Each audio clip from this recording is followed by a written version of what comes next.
Գյումրեցի սեյսմաբանների հաշվարկներով մեկ վթարային շենքի ուսումնասիրման և անձնագրավորման համար կպահանջվի շուրջ 1 միլիոն դրամ գումար։ Այդ մասին տեղեկացվել է նաև քաղաքաշինության նախարարությանը, միայն թե գումարներ երբևիցե չեն հատկացվում։ Չնայած որ օրենքի համաձայն յուրաքանչյուր 10 տարին մեկ անհրաժեշտ է ուսումնասիրել վթարային բազմաբնակարանների տեխնիկական վիճակը և կազմել համապատասխան եզրակացություն։ Սեյսմիկ ծառայության հյուսիսային բաժանմունքի կառույցների սեյսմակայունության բաժնի վարիչի խոսքերով վերջին անգամ լայնածավալ ուսումնասիրություններ կատարվել են 6 տարի առաջ։ Անձնագրավորման գործընթացը ուրեմն դերևս չի սկսվել իմ ունեցած ինֆորմացիայի համապատասխան, թերևս կան համապատասխան եզրակացություններ կոնկրետ շենք շինությունների մասով, բայց անձնագրեր դերևս չկա։ Թեպետ անձնագրի ձևը, անձնագրի ուրեմն բոլոր պահանջները հստակ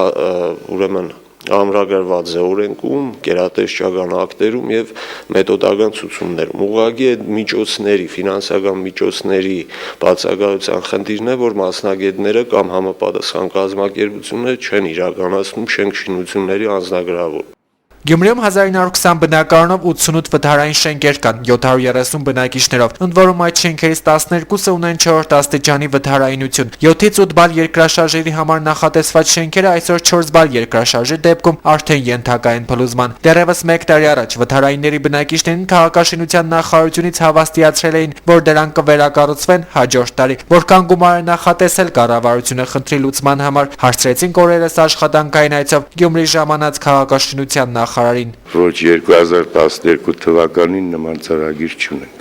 Սակայն տեխնիկական վիճակը օրստորե շենքի կարող է փոփոխվել։ Ու պարտադիր պայման է շենքերի տեխնիկական վիճակի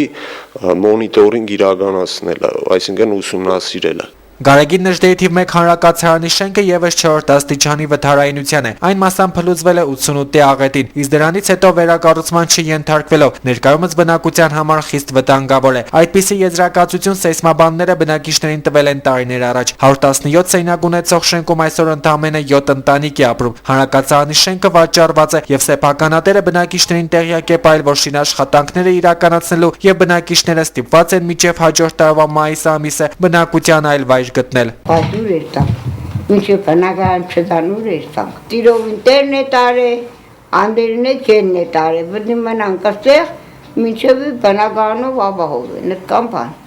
սարնամանիք ծուր չունինք, կոմնալ ոչ մի հարմարություն չունինք, ոչ մի հարմարություն։ Նշենք, որ վթարային շենքեր կան ոչ միայն Գյումրիում, այլ նաև մի շարք գյուղական համայնքներում։ Վերջիններիս դիմումներին եւս քաղաքաշինության նախարարությունը պատասխանել է վթարայինների ամրացում պետական բյուջեով դարձյալ նախատեսված չէ եւ որ սպասելու են մինչեւ մարզում անօթևանների հիմնախնդիրը վերջնական լուծում կստանա։ Փայլակ Ֆարադյան, Տիգրան Գասաբյան, Գալանյուս։